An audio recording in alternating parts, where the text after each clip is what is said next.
ভাই, আরেকটা কথা বলি,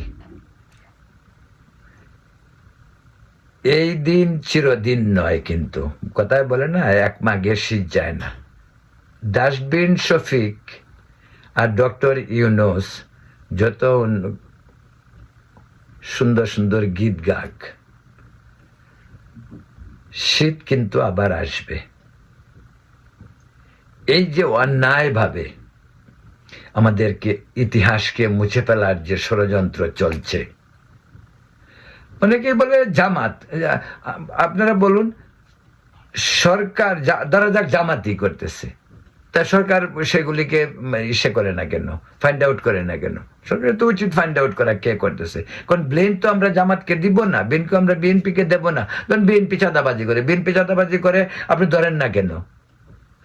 আপনি বিএনপি ধরা যাক তারেক জিয়ার কথা, তার দলের কর্মীরা তারা শুনেন না, কিন্তু আপনার তো আইন শৃঙ্খলার যে বাহিনী দিয়ে সন্ত্রাস দমন, চাঁদাবাজি দমনের ক্ষমতা তো আপনার কাজ, আপনার দায়িত্ব।